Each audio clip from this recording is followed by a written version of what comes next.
E aí, turma, tudo bem com vocês? Espero que estejam todos bem, né, para que a gente possa continuar o estudo da nossa disciplina do Direito Constitucional, dando continuidade, portanto, ao tema do Poder Legislativo, pelo qual nós vamos tratar hoje do Estatuto dos Congressistas, tá? Tema bem interessante, bem fácil, tem alguns pontos bastante polêmicos que eu acho que vocês irão gostar. Vamos lá? Pessoal, esse tema do Estatuto dos Congressistas, nós vamos falar basicamente das imunidades dos parlamentares. Essas imunidades são determinadas prerrogativas que eles possuem, dadas pela Constituição Federal, para que eles possam exercer o mandato com liberdade, para que eles possam exercer o mandato com bastante possibilidade de externar o que eles pensam, o que eles irão opinar. Isso porque essas pessoas que nós elegemos, elas foram colocadas ali, notadamente no Congresso Nacional, né? Nós vamos basear basicamente a nossa apresentação nos parlamentares federais, deputados federais e senadores da República. Nós elegemos, nós colocamos essas pessoas no Congresso Nacional para que elas levem as nossas vozes, as nossas reivindicações para um plano nacional. Né? Então, imagine que um congressista ele não pode ter medo de falar, ele não pode ter receio de externar a sua opinião, porque quando ali ele está se manifestando, não é tão somente a opinião daquele parlamentar, mas a opinião, em tese, de milhares, de milhões de brasileiros que depositaram a confiança naquela pessoa através do voto, né? Através da eleição. Então, daí porque a Constituição ela assegurar algumas prerrogativas, no caso as imunidades que nós estudaremos agora, e nós vamos ver justamente a imunidade material e a imunidade formal, tá bom? Então vamos começar pela imunidade material. Pessoal, a imunidade material ela está prevista no artigo 53 da Constituição. Esse dispositivo vai dizer que os deputados e senadores são invioláveis, tá? Civil e penalmente, são invioláveis civil e penalmente por quaisquer de suas opiniões, palavras e votos. Então, agora casa perfeitamente com aquela explanação introdutória que eu falei para vocês a respeito da liberdade que o parlamentar ele precisa ter para dialogar, para discursar, para apresentar a sua opinião. Então, o Congresso Nacional, para além do processo legislativo, que é a função típica que ele exerce também uma outra função típica que é de fiscalizar, e fiscalizar especialmente o executivo. Já imaginou um parlamentar que tenha medo de falar o que pensa? Já imaginou um parlamentar que tem um receio de dar uma opinião durante um momento, durante uma discussão a respeito de um projeto de lei? Né? Ou então, especialmente na situação que nós estamos vivendo atual, que é o enfrentamento dessa pandemia da Covid-19, do coronavírus? Então, ele precisa ter essa segurança, ele precisa ter a certeza de que aquelas palavras, aquelas opiniões e os votos não serão utilizados para, por exemplo, processá-lo por reparação de dano moral. Tá? Então, é daí que surge essa imunidade material, ou como alguns autores gostam de dizer, essa irresponsabilidade civil e penal no exercício da função. Porque não se restringe aqui a, por exemplo, essa reparação de dano moral, né? Mas também a imunidade no campo do direito penal em relação à calúnia, à injúria, à difamação, tá? Que poderiam existir caso não houvesse essa imunidade. Então o propósito aí é bastante simples, é justamente esse de quê? De garantir a liberdade de opinião das palavras e dos votos dos parlamentares. Mas veja só, essa imunidade que não é da pessoa, é do parlamentar, ela precisa estar ela precisa estar relacionada com o exercício da função do parlamentar, certo?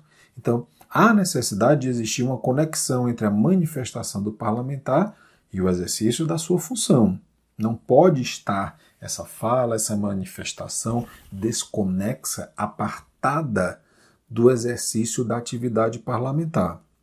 No entanto, se diz que se a manifestação do parlamentar ocorre no interior do Congresso Nacional, aí já há uma presunção absoluta de que há um relacionamento com o exercício parlamentar. Então, se aquelas palavras, se aquelas opiniões foram proferidas dentro do Congresso Nacional, há, portanto, a presunção absoluta de que foi e que está sendo relacionada com o exercício parlamentar. Vejam, essa imunidade, ela protege a publicidade dos debates, tá? E ainda torna irresponsável o jornalista que as tenha reproduzido. Agora, desde que ele se limite a reproduzir a íntegra ou em extrato fiel quais foram aquelas palavras, quais foram aquelas opiniões do parlamentar. A situação é a seguinte: imagine que um parlamentar, um deputado federal ou um senador da República, tenha feito de um discurso assim, bastante agressivo em desfavor de uma outra pessoa, do presidente, de outro parlamentar, de um senador da República, não que ele tenha sido bastante ácido, tá? Agora, imagine um jornalista que publica essas palavras, essas opiniões do parlamentar que foi extremamente ácido, foi extremamente agressivo. Ele poderia sofrer alguma reparação de dano, né, pelo fato de estar reproduzindo essas palavras do parlamentar? Então, entende-se que não, tá? Mas desde que se trate de uma reprodução na íntegra do que o parlamentar, entre aspas, agressor, manifestou.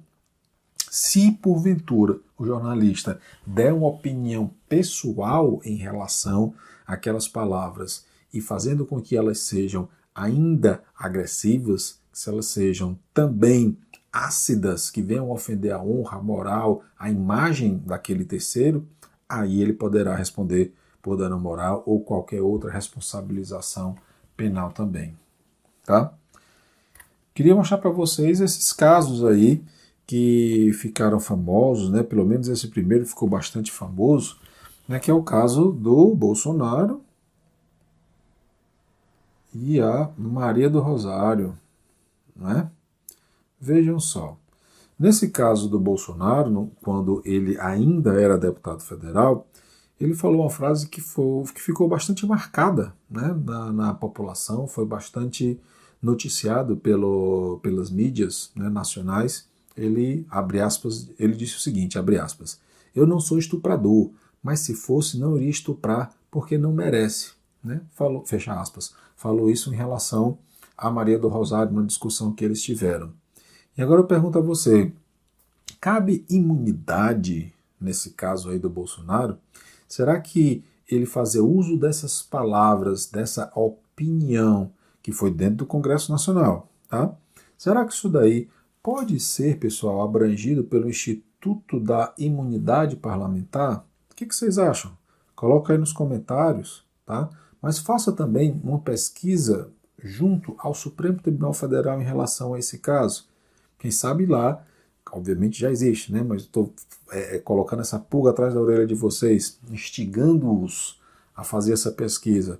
Quem sabe lá não existe uma boa decisão que nos explique, né, com termos mais rebuscados, né? Afinal de contas, um acórdão do Supremo Tribunal Federal utiliza bastante termos técnicos. Então, façam essa pesquisa, tá? Lanço aqui esse desafio para vocês, olha aí que bacana. Façam essa pesquisa. Será que houve algum processo em desfavor do Bolsonaro? Será que nesse processo, se é que ele existe, já teve alguma decisão? Será que essa decisão reconhece a imunidade ou vai dizer isso, olha, desculpa, mas não há qualquer relação com o exercício do mandato? Tá? Então, façam essa pesquisa, coloquem aí nos comentários, ou então me manda mensagem depois, manda torpedo para que a gente possa discutir. E um outro caso foi em relação ao Pimentel e o Tasso Gereissati, tá? O Pimentel, ele acusou o Tasso Gereissati de ter cometido crime de sonegação fiscal mediante a emissão de notas fiscais frias por empresas do Tasso Gereissati, tá? Foi também um caso noticiado, claro, não teve tanta repercussão quanto o caso do Bolsonaro, mas também houve esse questionamento em relação à imunidade. Fazendo aí uma rápida pesquisa, vocês irão encontrar esse caso, tá bom? mais uma vez os provoco para que vejam se efetivamente foi reconhecida a imunidade do parlamentar por ter carregado as tintas, digamos assim, mas na realidade ele carregou o discurso dele ao ter acusado o Tasso Gereissati, né, em relação às suas empresas, de emissão de notas fiscais frias, tá bom? Deixa aí seus comentários, faz a sua pesquisa, deixa aí o comentário e manda torpedo para mim. Bom, a outra imunidade que nós vamos estudar é a chamada imunidade formal, prevista lá no artigo 53, parágrafo 2º da Constituição, que diz o seguinte: desde a expedição do diploma, vou marcar aqui algumas coisas já para chamar a atenção, desde a expedição do diploma, tá? Ou seja, desde a diplomação, os membros do Congresso Nacional não poderão ser presos. Aí, vamos mudar a cor aqui para dar um destaque, né? Salvo quando que ele poderá ser preso em flagrante de crime inafiançável, tá? Então, desde a diplomação, parlamentares federais, ou seja, deputados federais e senadores da República, não poderão ser presos, a não ser na flagrância do cometimento de um crime inafiançável. E aí a Constituição continua. Nesse caso, os autos serão remetidos dentro de 24 horas à casa respectiva. O que quer dizer casa respectiva? Se foi o crime cometido por um deputado federal, vai para a Câmara dos Deputados. Se foi cometido por um senador da República, vai para o Senado Federal. Para que, pelo voto da maioria de seus membros, resolva sobre a prisão. Vamos conhecer isso aqui um pouco mais. Turma, nós temos aqui duas prerrogativas, tá? A primeira delas, a impossibilidade de ser preso ou de permanecer preso e a possibilidade de sustação do andamento da ação penal. Vejam só, essa imunidade formal, essa impossibilidade de ser preso e a possibilidade de sustação do andamento da ação penal, ou seja, da suspensão pelo voto da maioria dos membros da casa respectiva de suspender, isso daí abrange tão somente as prisões cautelares, tá? Ou seja, flagrante, temporária e preventiva. Isso significa dizer o quê? Flagrante, vejam a exceção que é de crime inafiançável, tá? Cuidado com esse detalhezinho aí. Então, o que isso daí vai nos trazer a mais? Que ele pode ser preso por sentença judicial transitada em julgado, tá? Então, uma sentença judicial transitada em julgado, oriunda de um processo anterior a, digamos assim, esse crimes que aconteceram após a diplomação, isso daí pode conduzir ao encerramento de um processo através de uma sentença penal condenatória. Então, olha só, dentro dessa imunidade formal vai acontecer a sustação da ação penal. Nos termos do artigo 53, parágrafo 3º, veja só como que isso vai acontecer. Recebida a denúncia contra o senador ou deputado, deixa eu grifar aqui para vocês acompanharem melhor, vamos lá. Recebida a denúncia contra senador ou deputado por crime ocorrido após a diplomação, o STF dará ciência à casa respectiva que, por iniciativa de partido político nela representado e pelo voto da maioria de seus membros, poderá, até a decisão final, sustar o andamento da ação. Ou seja, vai suspender o andamento da ação. Esse pedido de sustação será apreciado pela casa respectiva no prazo improrrogável de 45 dias. E vejam só, a sustação do processo suspende a prescrição enquanto durar o mandato. O que isso significa dizer, pessoal? Se esse crime que aconteceu depois da diplomação, tá, os parlamentares decidirem pelo voto da maioria que acontecerá a sustação, essa sustação ela também suspende a prescrição. Que prescrição é essa, não é? É justamente o prazo que existe para que o Estado processe aquela pessoa. Tá? Então, enquanto houver a sustação da ação, também estará suspenso o prazo prescricional. Né? Então, enquanto durar o mandato, vai acontecer essa suspensão da prescrição. Certo? Então, o que nós temos aqui? Nós temos a imunidade formal, que é relativa ao processo, imunidade formal relativa ao processo, e a imunidade formal relativa à prisão.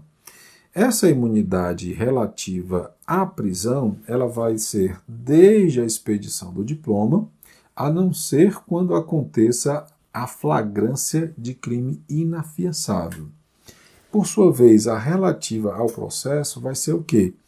A possibilidade de sustar a pedido de partido político com representação na Casa Legislativa, né? Ou seja, Câmara dos Deputados e Senado Federal.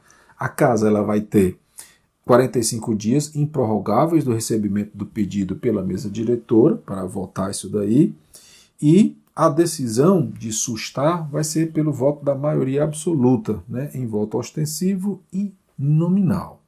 Certo? Então, o que nós vimos até agora? A imunidade material e a imunidade formal. A imunidade material é aquela que livra o congressista por quaisquer de suas palavras, opiniões e votos, tá? Então, ele vai ter ampla liberdade de externar a sua opinião, a liberdade de livre manifestação do pensamento, guardando conexão com o exercício do mandato. E depois a imunidade formal, que é justamente a que livra o congressista por crimes cometidos depois da sua diplomação. Vejam, vou até voltar aqui para que vocês revejam essa explicação. Desde a expedição do diploma, eles não poderão ser presos a não ser por crime inafiançável. Tá? Então, há esse marco temporal que indica aí a impossibilidade de prisão a não ser por cometimento de crime inafiançável, pelos crimes cometidos após a diplomação. Uma outra prerrogativa que os parlamentares gozam é a de foro, prevista aí no artigo 53, parágrafo 1º. Isso por quê? Porque, segundo a Constituição, vai dizer que eles serão processados e julgados criminalmente perante o Supremo Tribunal Federal. Então, o STF ele vai ter a competência originária para processar e julgar os parlamentares federais. Agora, somente aos crimes praticados durante o exercício do cargo, tá? E que tenham relação com as funções desempenhadas pelo parlamentar. Então, veja só. Ele vai ser processado e julgado na primeira instância quando? Agora vale dizer o seguinte, pessoal. Se ele já está respondendo a um crime antes da diplomação, o que vai acontecer? Esse processo vai ser encaminhado da instância na qual ele se encontra para o STF. Certo? E aí, nesse caso, não vai acontecer a sustação do andamento da ação, não. Porque essa hipótese nós vimos lá quando se trata por crimes cometidos após a diplomação. Tá? Então, vai para o STF e o processo flui normalmente por lá. Tudo bem? Quero apresentar para vocês agora, de acordo com essa explicação que eu acabei de dar, do caso de um parlamentar federal, tá? Que ficou muito conhecido como o caso Gulliver. E esse parlamentar era justamente o Ronaldo Cunha Lima. Digo era porque, afinal de contas, esse indivíduo ele já faleceu. Tá? Então, Ronaldo Cunha Lima foi um parlamentar federal, e esse parlamentar, ele, em 1993, ele cometeu uma tentativa de homicídio. Isso porque o Tarcísio Buriti, que era um político lá da Paraíba, estava falando mal do filho dele, que era o Cássio Cunha Lima. Então, numa, digamos assim, emoção violenta que ele sentiu naquele momento, se dirigiu até um restaurante no qual Tarcísio Buriti estava, né, Gulliver, e ali disparou, né, contra o Tarcísio Buriti, que sobreviveu a esse atentado. Tá? Então, isso foi em 1993, e o julgamento do Ronaldo Cunha Lima aconteceu tão somente em 2007. Tá? Se vocês clicarem aqui, quando eu disponibilizar esse material para vocês, verificarão que ele redireciona para a página do Supremo Tribunal Federal, que tem todo o julgamento, do qual eu tirei tão somente esse trecho aqui para lhes mostrar. Olha só que interessante. Ementa ação penal, questões de ordem. Crime doloso contra a vida imputado a parlamentar federal. Competência do Supremo Tribunal Federal versus competência do Tribunal do Júri. Norma constitucional especial. Prevalência, né? Prevalência da norma constitucional especial. Aí o que foi que aconteceu? O parlamentar, o Ronaldo Cunha Lima, quando percebeu que ia ser julgado, ele renunciou ao mandato, certo? E o Supremo disse, olha, isso daí é um abuso de direito, né? Só que não foi reconhecido isso daí e, portanto, aconteceu a extinção da competência do STF para julgamento. Então, olha só, o Ronaldo Cunha Lima, quando soube que ia ser julgado, ele renunciou ao mandato. Ora, enquanto ainda era parlamentar, ele gozava do foro por prerrogativa da função. Então, ele seria julgado pelo STF. Mas vejam, esse crime aconteceu em 1993, não foi lá no Distrito Federal, foi lá na Paraíba, portanto, a competência era de lá para processar e julgar. Foi para o STF por quê? Porque ele assumiu o mandato de parlamentar, né, e por causa disso, ele tinha o foro por prerrogativa de função e o STF era o órgão competente para processar e julgar esse caso. No entanto, quando ele ia sendo julgado, né, quando foi pedido pauta para o julgamento dessa tentativa de homicídio, ele, possivelmente tendo a consciência de que seria condenado, o que foi que ele fez? Eu vou renunciar ao mandato, porque aí o que vai acontecer? Eu deixo de ser parlamentar, o Supremo perde a competência para processar e julgar, e esse processo volta lá para a instância onde ele estava, lá no estado da Paraíba, né? Então, o que se alegou? Olha, isso é um abuso de direito, pelo qual o Supremo disse, olha, não reconhecimento aí desse abuso de direito. E houve a extinção da competência do STF para julgar. E remeteu esse processo ao juízo de primeiro grau, ou seja, vai começar o processo praticamente, né? E aí vejam a explicação, né, bastante resumida que eu coloquei aqui para vocês. O réu, na qualidade de detentor do mandato de parlamentar federal, detém prerrogativa de foro perante o STF, onde deve e ser julgado pela imputação da prática de crime doloso contra a vida. A norma contida no artigo 5º, inciso 38 da Constituição da República, que garante a instituição do júri, cede diante do exposto no artigo 102, inciso 1, a linha B da Lei Maior, definidor da competência do STF, dada a especialidade deste último. Os crimes dolosos contra a vida estão abarcados pelo conceito de crimes comuns, precedentes da Corte. A renúncia do réu, vamos lá, aqui é o que mais nos interessa. A renúncia do réu produz plenos efeitos no plano processual, o que implica a declinação da competência do Supremo Tribunal Federal para o juízo criminal de primeiro grau. Portanto, ausente o abuso de direito que os votos vencidos vislumbraram no ato. Então, alguns ministros do Supremo Tribunal Federal entenderam que a renúncia do Ronaldo Cunha Lima para que o processo descesse e voltasse lá para a primeira instância nada mais era do que um abuso de direito, uma vez que ele sabia que ia ser julgado, possivelmente seria condenado, e aí olhou assim, rapaz, sabe uma coisa? Eu vou renunciar, o STF não vai mais poder me julgar, porque eu não vou ser mais parlamentar federal, e esse processo volta lá para a primeira instância. Sabe-se lá quanto tempo mais ia passar esse processo na primeira instância? E eu disse ia, porque afinal de contas ele faleceu, né, e faleceu sem ser julgado. Tá? Então, o que se discutiu dentro desse processo? Isso foi uma artimanha utilizada à época pelo parlamentar para não ser julgado, uma vez que o STF disse, olha, não posso mais julgar, eu poderia se ele parlamentar fosse. Como não é, volta o processo lá para o Tribunal do Júri, que segundo a Constituição, artigo 5º, inciso 38, é o competente para esse tipo de caso.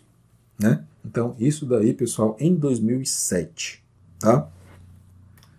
No entanto, eu quero mostrar para vocês um outro caso, que vai mostrar, que vai nos trazer a evolução do pensamento do STF em relação a esse tipo de caso. É o caso do Nathan Donadon, certo? Cujo julgamento foi em 2010. Vejam só, o do Ronaldo Cunha Lima em 2007 e em 2010 o do Nathan Donadon.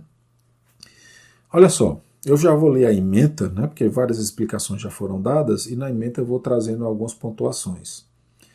Ação penal número 396, cujo julgamento aconteceu aos 28 de outubro de 2010. Questão de ordem na ação penal. Deputado federal, tá? Renúncia ao mandato. Mais uma vez, questionou-se abuso de direito. Só que, olha o que o Supremo falou dessa vez. Reconhecimento da competência do Supremo Tribunal Federal para a continuidade do julgamento da presente ação penal. Opa, olha aí. O cara renunciou quando ia ser julgado e o Supremo. Isso daí é abuso de direito. Nós aqui, o Supremo, reconhecemos a continuidade da nossa competência para julgar esse caso. E o que era? Crimes de peculato e de quadrilha. Houve alegações de nulidade da ação penal, de investigação promovida por órgão do Ministério Público de primeiro grau, de ofensa ao princípio do promotor natural, de crime político, de inépcia da denúncia, de conexão e de continência, todos vícios não caracterizados, né? Todos rechaçados pela corte.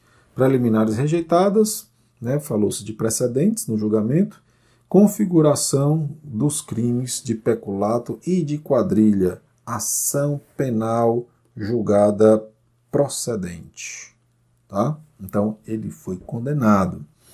Então, o que nos interessa? O que nos interessa agora que vai ser marcado em amarelo? Renúncia de mandato, ato legítimo. Ele pode renunciar, tá? É um ato legítimo, está à disposição dele exercer ou não o mandato para o qual foi eleito. Não se presta, porém, a ser utilizada como subterfúgio para deslocamento de competências constitucionalmente definidas. Tá bom, você pode renunciar, mas essa renúncia não será aproveitada para deslocar a competência que é do Supremo, porque você é parlamentar ou era parlamentar e renunciou, para levar isso a uma outra instância, que foi o quê? O caso do exemplo anterior do Ronaldo Cunha Lima. Voltando, que não podem ser objeto de escolha pessoal. Ou seja, você que está sendo processado não vai escolher quem vai lhe julgar. Tá? Então, nisso daí de renunciar para voltar para a instância mais baixa, o Supremo entendeu que se trata de um abuso de direito. Daí, impossibilidade de ser aproveitada como expediente para impedir o julgamento em tempo a absolvição ou a condenação, e neste caso, a definição de penas. Tá? Então, o Supremo, com esse julgamento, ele firmou o entendimento de que encerrada a instrução, ou seja, estando o processo pronto para ser julgado, não haverá mais a modificação de competência. Tá? Então, é uma evolução do pensamento do Supremo Tribunal Federal, uma vez que houve, em casos anteriores, renúncia para que aquela pessoa não fosse julgada pelo Supremo e se voltasse a instâncias inferiores mais baixas. Tá bom? Meus caros, aí nós temos ainda outras prerrogativas dos nossos parlamentares federais, como, por exemplo, a isenção do dever de testemunhar, tá? Ainda a necessidade de prévia licença para incorporação às Forças Armadas. Vamos imaginar, portanto, que entraremos em guerra.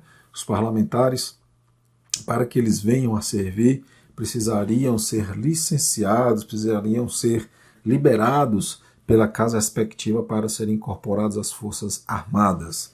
E também da imunidade parlamentar durante o estado de sítio, né, previsto lá no artigo 53, parágrafo 8º da nossa Constituição.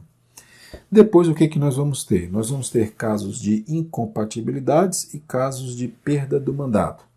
Em relação a esses dois, turma, são vários os dispositivos que falam o que é incompatível com a atividade do parlamentar e o que conduz à perda do mandato. Tá? Então, as hipóteses estão todas lá identificadas bem claramente na Constituição, o que não vale a pena a gente fazer a leitura aqui.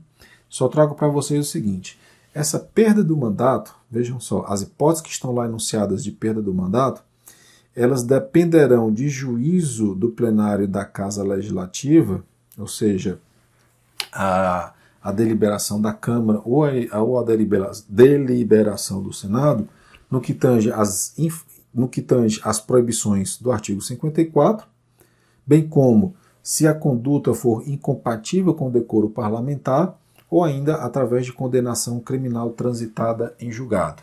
Então, o que acontece? Se esse parlamentar cometeu qualquer das proibições apontadas no artigo 54, ou ainda se ele teve a sua conduta incompatível com o decoro parlamentar, ou se ele sofreu condenação criminal transitada em julgado, a perda do mandato ficará condicionada à decisão da casa a qual ele pertence. É isso mesmo.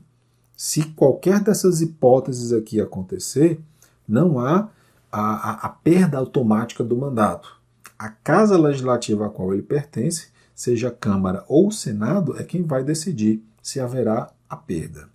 Agora, nessa outra hipótese, vejamos aqui. Declarada pela mesa da casa, de ofício ou por provocação de seus membros ou de partido político representado no Congresso Nacional, assegurada ampla defesa, ele vai perder o mandato nessas condições aqui, sob quais hipóteses? Quando ele, veja só, a primeira delas, deixar de comparecer em cada sessão legislativa a 1/3 das sessões ordinárias, aí há um excludente aqui, né? Salvo licença ou missão autorizada. Segunda hipótese de perda de mandato declarada pela mesa da casa, de ofício ou por provocação de seus membros ou de partido político representado no Congresso. Quando ele perder ou tiver suspensos os direitos políticos e ainda quando o decretar a Justiça Eleitoral. Tá? Então, é assim que vai acontecer uma vez que haja o cometimento de qualquer daquelas hipóteses apontadas como incompatibilidades ao parlamentar, ou ainda a questão da perda do mandato, que poderá se dar dessa maneira aqui, ou seja, dependendo do julgamento político que a própria casa a qual ele pertence irá fazer, ou dessa outra forma, declarada pela mesa, né, pela mesa que conduz os trabalhos da Casa Legislativa, pela mesa da Câmara ou pela mesa do Senado, na maneira que foi exposta nessa outra tabela. Tá? No entanto, não perderá o mandato, da forma como está previsto lá no artigo 56 da Constituição, aquele parlamentar investido no cargo de ministro de Estado, governador de território, secretário de Estado, do Distrito Federal, de território, de prefeitura de capital ou chefe de missão diplomática temporária. Então, aquele parlamentar que estiver exercendo qualquer desses cargos aí, não perde o mandato. Tá? Ele também não perderá o mandato se estiver licenciado pela respectiva casa por motivo de doença ou para tratar sem remuneração de interesse particular, desde que, neste caso, o afastamento não ultrapasse 120 dias por sessão legislativa. Tá? Então, essas daqui são hipóteses que não provocam a perda do mandato. E para a gente finalizar, pessoal, falamos da imunidade dos parlamentares federais, né? E como fica em relação aos deputados estaduais, aos deputados distritais, né, Distrito Federal, em relação aos vereadores.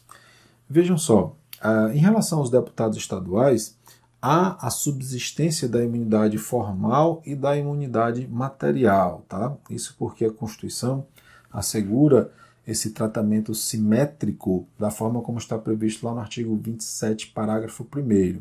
Então, o artigo 27, parágrafo 1º, ele vai trazer para a gente essa continuidade ou essa aplicação das imunidades relativamente aos deputados estaduais. E no que tange aos vereadores, essa imunidade material, né, que é a única que subsiste, ela só vai ter aplicação, ela somente existirá na circunscrição do município. Tá? Então, se um vereador ele for para uma outra localidade e ali proferir palavras, opiniões que sejam ofensivas a quem quer que seja, tá? A destinatários e vários, ele não estará abrangido, não estará protegido pelo manto da imunidade. Tudo bem? Bom, pessoal, espero que vocês tenham gostado da apresentação de hoje, tá? Gostaria muito que vocês fizessem aí comentários, que enviassem suas dúvidas, que me provocassem através dos torpedos lá pela plataforma da faculdade. E não deixem de fazer a pesquisa que eu sugeri, tá? Essa pesquisa do caso do Jair Bolsonaro e da Maria do Rosário. Eu tenho certeza que vocês vão gostar de ler a decisão que eu recomendei na página daquele slide, tá bom? Pessoal, muito obrigado. Espero que vocês tenham gostado, espero que estejam estudando. Vamos manter contato e nos encontramos na próxima, tá certo? Bons estudos e até lá.